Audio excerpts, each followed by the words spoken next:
Аз винаги съм била за принципа каквото ти се прави, прави го. Татко казваше, ако ще и да се разчуе. Колко прави са били онези, които са създавали преди нас.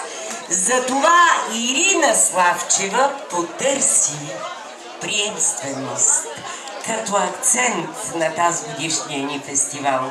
А Ирина Славчева, която вие виждате в момента, достолепна, красива, малко е прекрасна и вечна. Тя ще бъде винаги тук на това място, зорко ще ви следи и ще слуша и оценява вашите изпълнения, за да се подготвим за следващата година на още по-високо стъпало. Ирина Славчева представям на вашето внимание, журналист, филолог, българска филология и доайен в интерпретацията на народното, на националното богатство. Фолклора ни. Продължаваме нататък в програмата, след като поставих акцента, така необходим за всички ни, за да си припомняме през всички жарки слънчеви часове, че акцентът, така създаден от Ирина Славчева като инициатор и сценарист в днешната програма, е приемственост, традиция и наследство.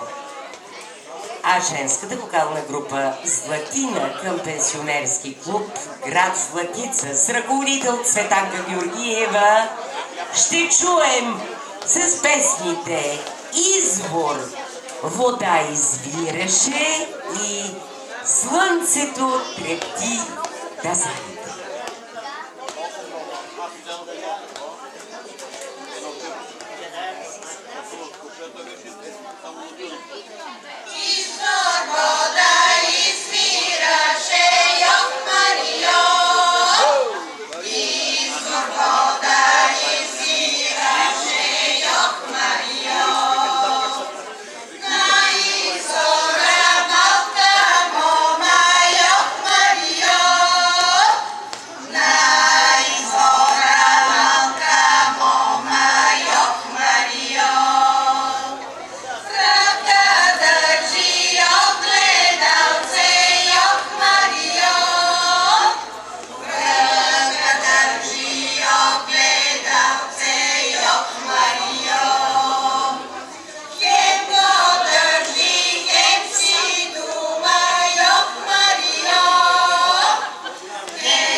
Разбира се, плакет и грамота за участие.